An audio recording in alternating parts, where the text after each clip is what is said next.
बिस्मिल्लाहिर्रहमानिर्रहीम। अस्सलाम वालेकुम डियर स्टूडेंट्स। लास्ट 2 वीडियोस में मैंने आपको एसएससी पार्ट 1 का जो सेकंड एनुअल का पेपर आपका फिजिक्स का हो रहा है उसके कुछ इंपॉर्टेंट क्वेश्चंस फर्स्ट 4 चैप्टर के और कुछ इंपॉर्टेंट न्यूमेरिकल सॉल्व करवाए थे। तो अब इससे अगले जो चैप्टर्स हैं उनके न्यूमेरिकल्स इंशाल्लाह इस वीडियो में सॉल्व हम करेंगे। तो चैप्टर नंबर 5 जो है ग्रेविटेशन का है, थ्योरी के लिहाज से इंपॉर्टेंट चैप्टर है। एक आध न्यूमेरिकल्स में इंपॉर्टेंट है, लेकिन मैं 2 या 3 न्यूमेरिकल्स से चूज़ करूँगा। उसका सोल्यूशन भी आपको बता रहा हूँ। तो ये देखिए न्यूमेरिकल नंबर 2 है, 2 stars of mass 2 times 10 to the power 10 kg and 4 times 10 to the power 20 kg experience a gravitational force of 1000 Newton. तो 2 स्टार्स हैं और वो दोनों एक दूसरे से काफ़ी फासले पर हैं, लेकिन फासले पे होने के बावजूद अपने मैस की वजह से ये दोनों एक दूसरे को अट्रैक्ट करते हैं। यानी पहला वाला दूसरे के ऊपर एक फोर्स लगाता है और दूसरा वाला पहले के ऊपर एक फोर्स लगाता है। ये न्यूटन लॉ ऑफ ग्रेविटेशन के एन मुताबिक है। ये इस तरह सॉरी। तो हमें इनके मैसेज पता है, यानी M1 भी पता है और M2 भी पता है। डाटा के अंदर हम लिख लेते हैं। ये जो मैसेज गिवन है, call them as M1 which is 2 times 10 to the power of 10 kg है, और M2 है which is 4 times 10 to the power of 20 kg। ज़्यादा मैसिव ये है, और दोनों के दरमियान जो फोर्स ऑफ अट्रैक्शन है वो है 1000 न्यूटन। आपने बताना है इनके सेंटर्स के दरमियान डिस्टेंस कितना है। तो फोर्स भी पता हो हमें, फोर्स इज़ 1000 न्यूटन। तो हमें फाइंड आउट करना है उनके सेंटर्स के दरमियान डिस्टेंस। तो न्यूटन लॉ ऑफ ग्रेविटेशन का फॉर्मूला है F equals to G capital G times M1 M2 over the distance squared. तो हमने चूंकि डिस्टेंस फाइंड आउट करना है तो हम डिस्टेंस को सब्जेक्ट बना लेते हैं फॉर्मूला का। तो ये बन जाएगा D square is equal to F को इस साइड पे लेंगे M1 times M2 divided by force. अब हमने चूंकि डिस्टेंस को फाइंड करना है, स्क्वायर को नहीं, तो दोनों साइडों पे स्क्वायर रूट ले लेंगे। तो लिहाजा डिस्टेंस का फॉर्मूला बन जाएगा capital G times M1 M2 over F और उसके ऊपर ये रूट आ जाएगा। तो अब इसमें G है ग्रेविटेशनल कांस्टेंट है, इसकी वैल्यू पुट करेंगे और फिर M1 M2 की और F की, और इसको सॉल्व कर लेंगे। तो ये तमाम वैल्यूज पुट करके इसको सॉल्व करते हैं तो इसका आंसर आता है जी 7.3 टाइम्स 10 पावर 8 मीटर्स। इसको हम किलोमीटर में भी चेंज कर सकते हैं और मीटर में भी आंसर इस तरह ठीक है। बस ये याद रखिएगा D स्क्वायर नहीं फाइंड करना है, यहाँ T फाइंड करना है, इसलिए दोनों साइड पे रूट लिया है। Next is calculate the value of G at a height of 1500 kilometres above the surface of the earth. तो value of G surface of the earth पे तो 9.8 मीटर पर सेकंड स्क्वायर होती है, लेकिन अगर आप सरफेस ऑफ द अर्थ से दूर जाएं तो ये वैल्यू ऑफ G कम होती चली जाती है। तो हमारे पास एक फॉर्मूला, एक इक्वेशन होती है जिसकी वजह से हम हाइट पे value of G find out कर सकते हैं। लेकिन पहले देख लेते हैं कि डेटा में क्या अवेलेबल है। तो डेटा है हाइट के बारे में विच इज़ 1500 किलोमीटर्स। इसको हम चेंज कर सकते हैं मीटर्स में और 10 टू पावर्स में भी कन्वर्ट करेंगे। तो पहले 10 टू पावर्स में कन्वर्ट करें तो ये बन जाता है 1.5 times 10 to the power of 3, और किलो का भी एक 3 है, तो मीटर्स में कन्वर्ट होगी। ये 1.5 times 10 to the power of 6 metres बन जाएगा, हाइट हो जाएगी।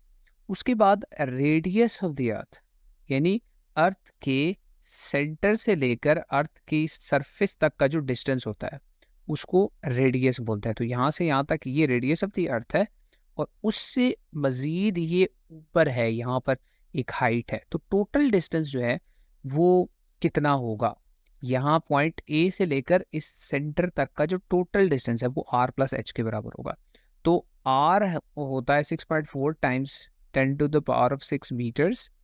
तो हमें GH फाइंड आउट करना है, हाइट के ऊपर value of G find out करनी है। तो इसकी इक्वेशन होती है GH की equation, that is capital G times mass of the earth divided by r plus H whole squared. ये है हाइट पे value of G find out करने की इक्वेशन। अब इसमें हमें मास ऑफ अर्थ, चूंकि कांस्टेंट नंबर है, we should know that mass of the earth होता है 6 times 10 to the power of 24 kg। ये अर्थ का मास होता है। ग्रेविटेशनल कांस्टेंट की वैल्यू भी पता है। तो ये तमाम वैल्यूज हम इसमें अगर पुट करते हैं तो we will get the value of G at this height. तो capital G is 6.67 times 10 to the power of minus 11. Mass of the earth is 6 times 10 to the power of 24, and you divide all of this with r plus h whole square, where r is 6.4 times 10 power 6 plus height which is 1.5 times 10 power 6, और इसके ऊपर whole square भी आ जाएगा। इस सबको calculator पे हम solve करते हैं।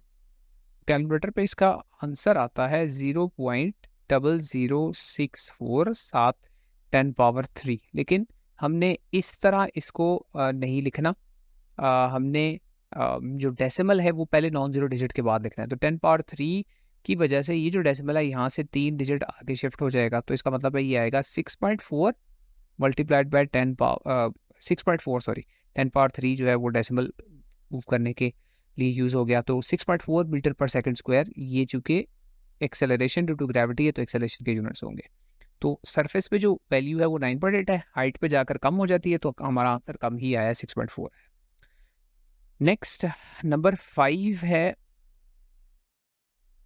Value of G on the surface of the earth is 9.8 meter per second square. We know that.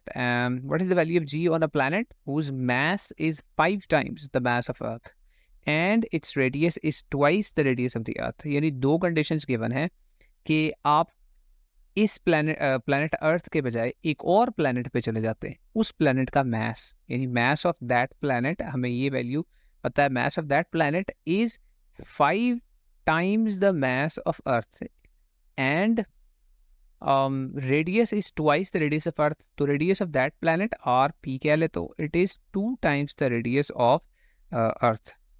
और अर्थ के ऊपर जो वैल्यू ऑफ g है, acceleration due to gravity, sorry acceleration due to gravity की वैल्यू है on the surface of the earth, that is 9.8 metres per second square.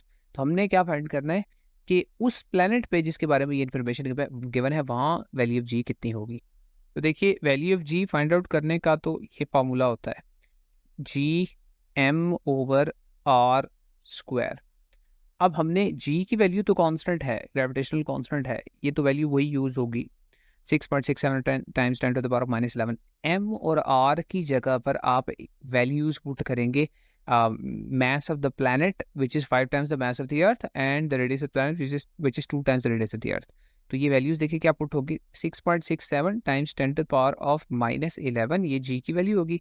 और capital M यानी mass of that planet ये put करना है और radius उस planet का पुट करना है। तो mass of planet is 5 times the mass of the earth, तो 5 times 6 times 10 to the power 24 जो mass of the earth है, and divide this with the radius square। तो radius है 2 times the radius of the earth, radius of earth है 6.4 times 10 to the power of 6, तो इसके ऊपर कर देंगे स्क्वायर। तो अगेन ये सारी वैल्यूज कैलकुलेटर पे पुट करेंगे और इनका आंसर देखेंगे।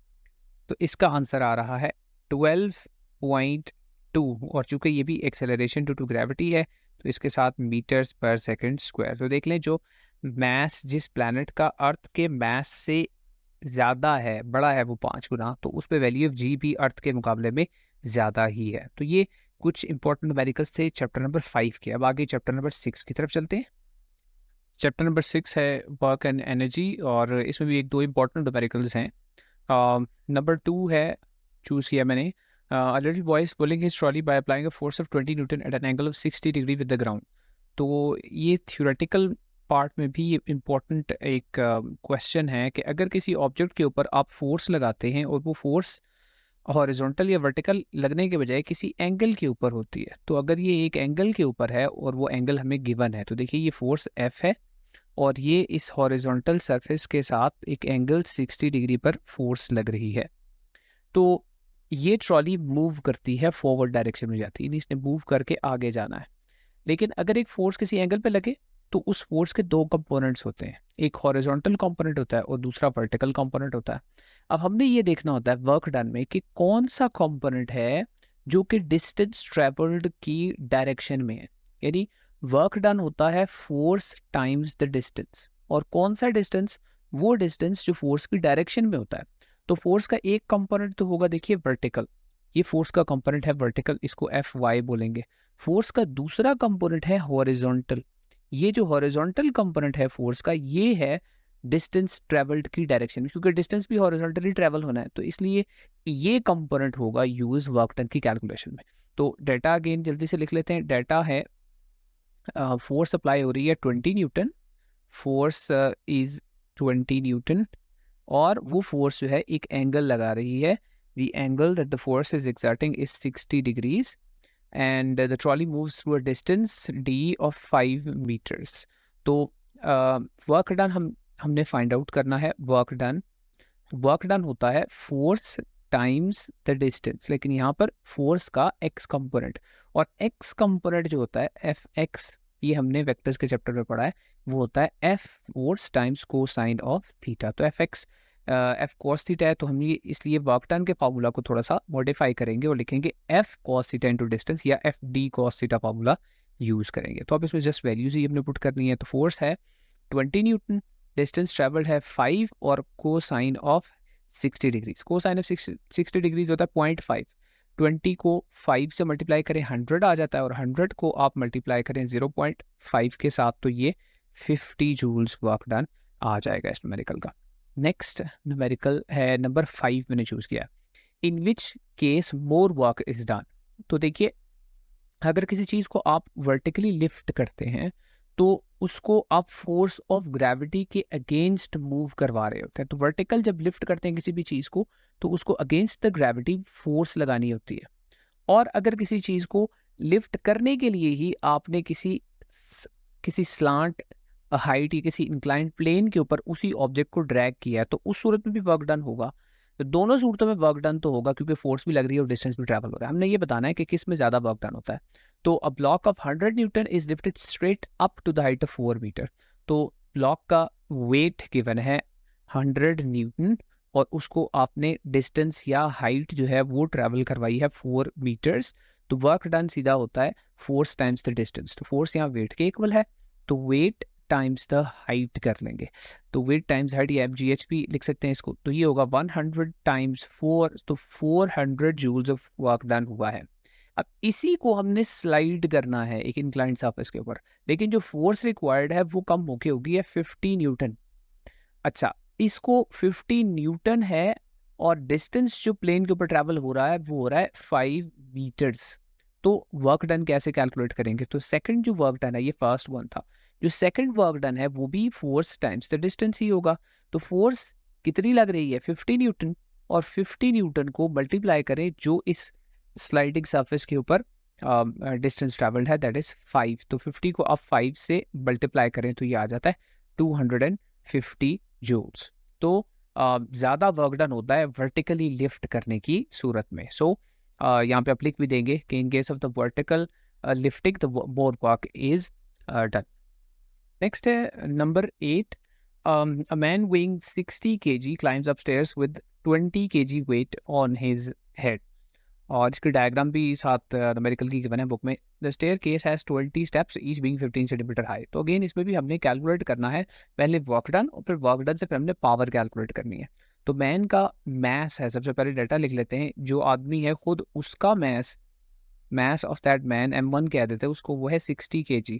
लेकिन साथ ही साथ उसने अपने हेड के ऊपर एक और मैस उठाया हुआ है, तो लिहाजा अपना मैस प्लस ये मैस, ये दोनों मैसेज एड अप होके उसने टोटल जो मैस है जो कि लिफ्ट करके मसल्स की एनर्जी से लेकर जाना है, वो है 60 + 20 विच इज 80 kg। और मैस नहीं, हमें वेट कैलकुलेट करना पड़ता है, वेट। तो जो वेट है W, वो M को G से मल्टीप्लाई करने से टोटल वेट आ जाएगा। तो 80 mg से आएगा, तो हम 80 को मल्टीप्लाई करेंगे 10 ले लेते हैं G, तो 800 न्यूटन ये वो टोटल वेट है जो कि लिफ्ट करना है उस आदमी ने। और कितना लिफ्ट करना है? देखिए 15 सेंटीमीटर की एक स्टेप है। ये न्यूमेरिकल अक्सर पेपर में ये या इस जैसे न्यूमेरिकल अक्सर आते हैं, और यहाँ स्टूडेंट्स एक गलती ये करते हैं कि सेंटीमीटर को मीटर में चेंज नहीं करते, और दूसरी गलती वो ये करते हैं कि यहाँ पर एक स्टेप की हाइट गिवन है 15 सेंटीमीटर या 0.15 मीटर है ये, तो वो एक ही स्टेप की हाइट ले लेते हैं। देखिए सारी स्टेप्स चढ़नी है, तो इसका मतलब है सारी स्टेप्स की हाइट को फाइंड आउट करना है यहाँ पे।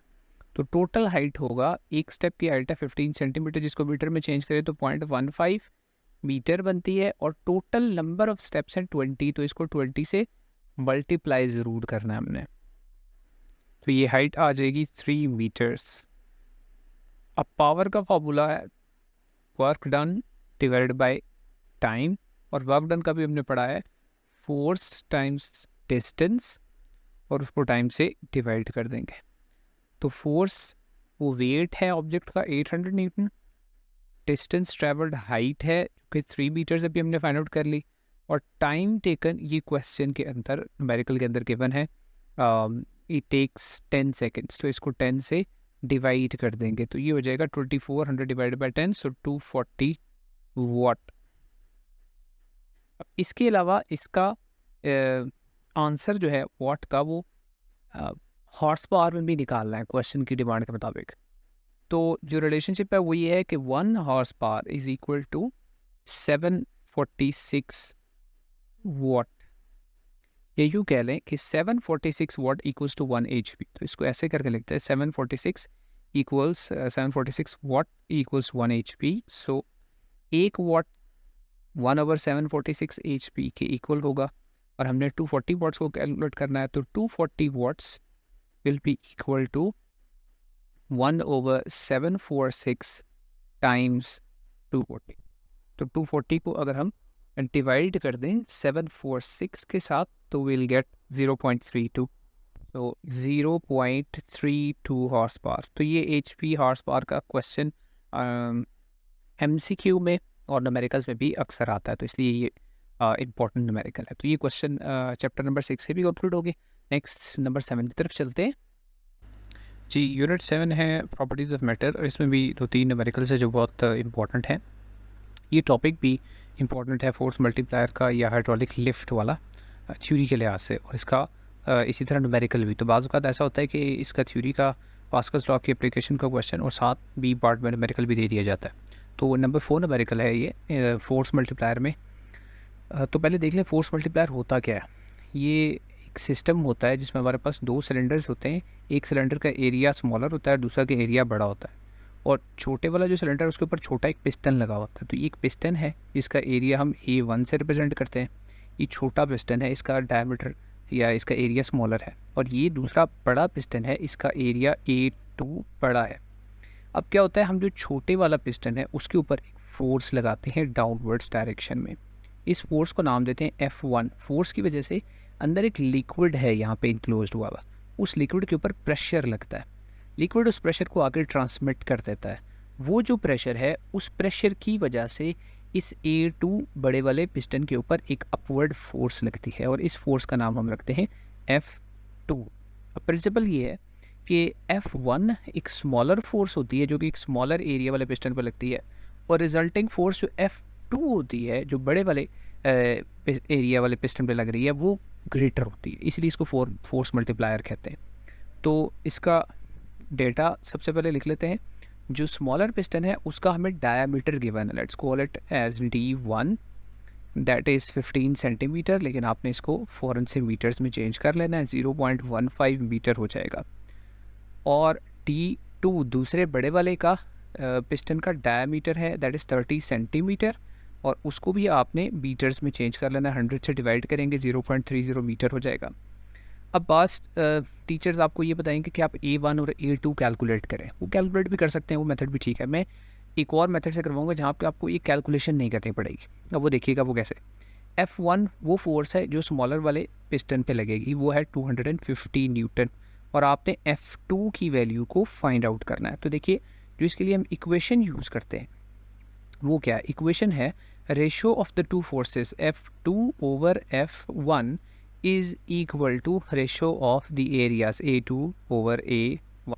और चूँकि यहाँ हमने F2 की वैल्यू फाइंड आउट करनी है, तो इसका मतलब है F2 का जो फॉर्मूला है वो बनेगा F2 A2 ओवर A1, और उसको टाइम्स कर देंगे विद F1। अब इसीलिए इसको फोर्स मल्टीप्लाई कहते हैं। देखिए F1 को मल्टीप्लाई कर रहे हैं इस फ्रैक्शन के साथ, और ये फ्रैक्शन जो है ये ग्रेटर देन 1 होती है, यानी 2, 3, 4, 5 कुछ भी हो सकती है। तो F2 हमेशा F1 से बड़ा ही होता है, 2 टाइम्स या 3 टाइम्स या 4 टाइम्स। अच्छा, अब यहाँ पर जो मैं आपको कह रहा था कि एरियाज़ यहाँ आपको कैलकुलेट करने की ज़रूरत नहीं है, जो मैं मेथड आपको बता रहा हूँ। एरिया का फार्मूला होता है पिस्टन के एरिया का पाई आर स्क्वायर, और आर होता है डी डायमीटर का हाफ, तो मैं ऐसे लिख सकता हूँ पाई डी ओवर 2 होल स्क्वायर।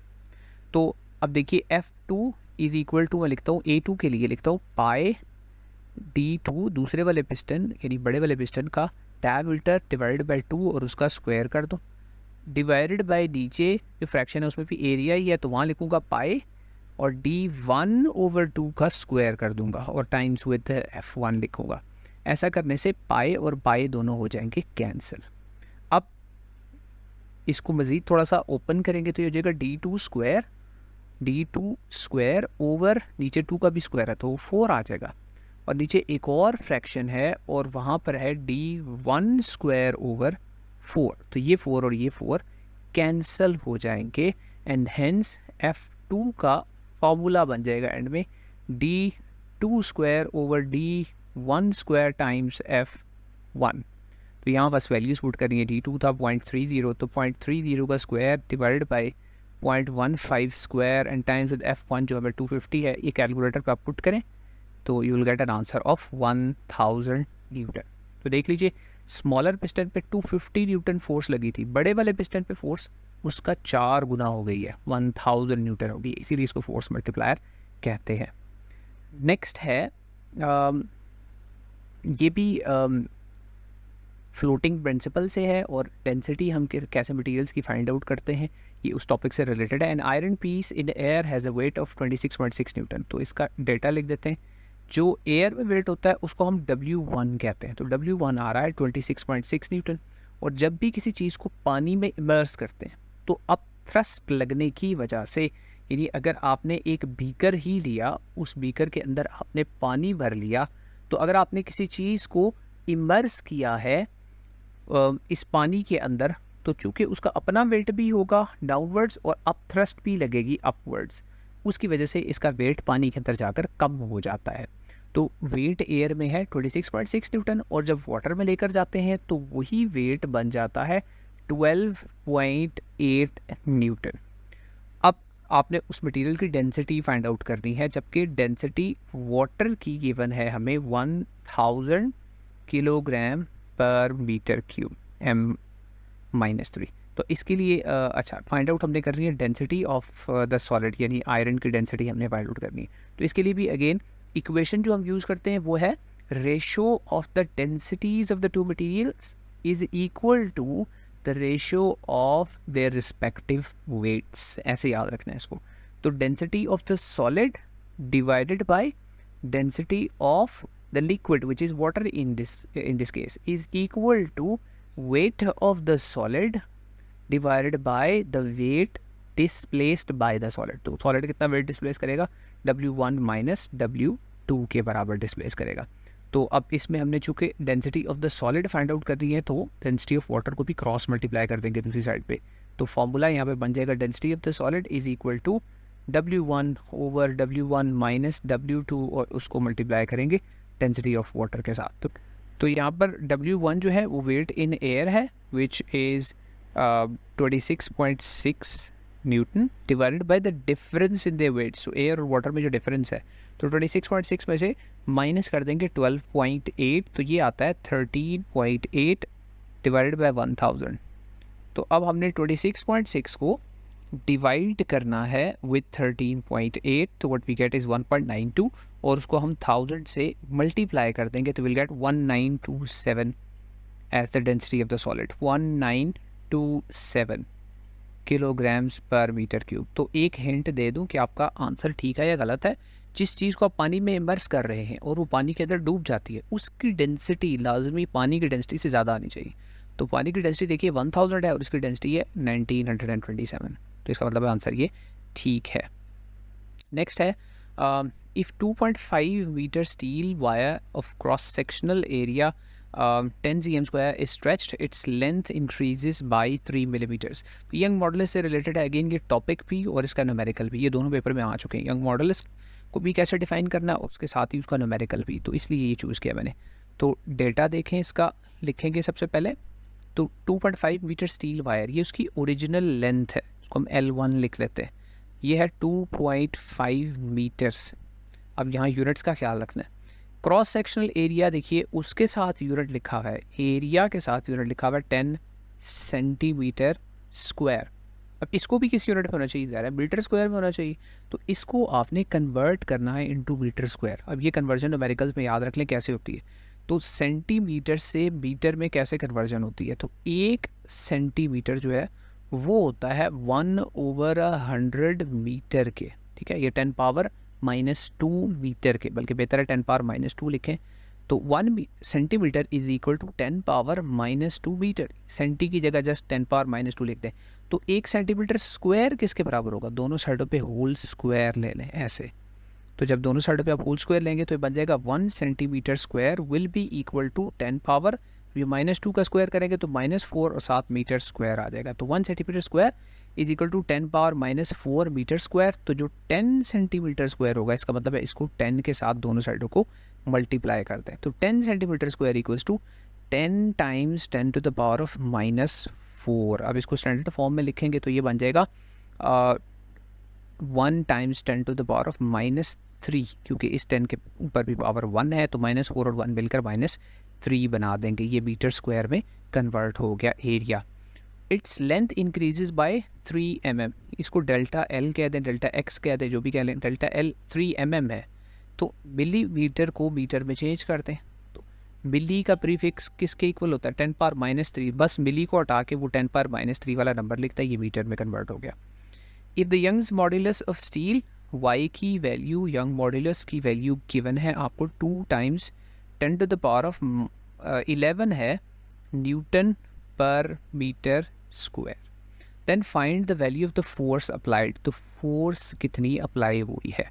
तो आपको पेपर में फार्मूलाज तो गिवन होते हैं, तो इसका भी यंग मॉडुलस का भी आपको फार्मूला गिवन होगा, लेकिन अगर फार्मूला आप भूल भी जाएँ तो stress is proportional to strain कर लें और वहाँ यंग मॉडुलस वहाँ से निकाल लें। तो स्ट्रेस जो है वो स्ट्रेस इज़ इक्वल टू होगा वाई टाइम्स स्ट्रेन, और अगर आप स्ट्रेस को स्ट्रेन से डिवाइड करें तो वाई की वैल्यू आ जाएगी। तो स्ट्रेस होता है फोर्स ओवर एरिया, इसको आपने डिवाइड करना है स्ट्रेन के साथ। स्ट्रेन होता है change in length over original length. तो इसको मैं रीअरेंज करूँगा फार्मूला को, तो ये बन जाएगा y equals to F L over A times delta L, ये यंग मॉडुलस का फार्मूला होता है। और आपने इसमें से चूँकि जो अननोन क्वांटिटी है वो फोर्स है, उसको मैं डिफरेंट कलर से लिख देता हूँ, ये फाइंड आउट करना है। तो आपने कोशिश करनी है फोर्स एक तरफ रह जाए और बाकी सब कुछ दूसरी साइड पे शिफ्ट हो जाए। तो देखिए इसको कैसे बनाएंगे आप, फोर्स को एक साइड पे रखने की सूरत में आपको बाकी सारे वेरिएबल्स को दूसरी साइड पे शिफ्ट करना होगा। तो एफ मैं एक साइड पे ही रहने देता हूँ और दूसरी साइड पे ए और डेल्टा एल वाई के साथ जाकर मल्टीप्लाई हो जाएंगे, वाई टाइम्स ए डेल्टा एल आ जाएगा एंड डिवाइडेड बाई एल, ये आंसर इक्वेशन बन जाएगी। अब इसमें वैल्यूज पुट करनी है, वाई की वैल्यू पुट करनी है, ए की, डेल्टा एल की और एल की वैल्यू। तो इन सब को सॉल्व करते हैं तो हमारे पास एफ का आंसर, फोर्स का आंसर आ जाएगा। तो कैलकुलेटर पे इनकी वैल्यूज पुट करके देखते हैं क्या आता है आंसर। तो ये कैलकुलेटर में मेरे पास आंसर आ रहा है 2.4 times 10 to the power of 5 newton, ये फोर्स रिक्वायर्ड होगी 3 मिलीमीटर स्ट्रेच करने के लिए स्टील वायर को।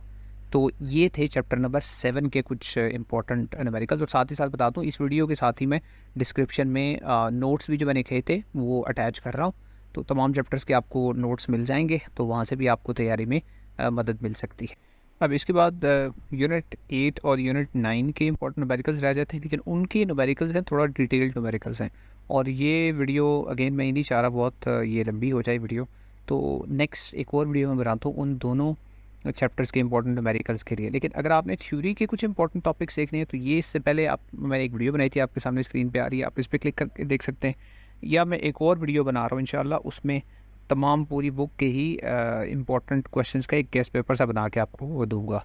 तो स्टे कनेक्टेड, इंशाल्लाह उस वीडियो में भी आपको बहुत इंपॉर्टेंट इन्फॉर्मेशन मिल जाएगी। See you in some other video इंशाल्लाह।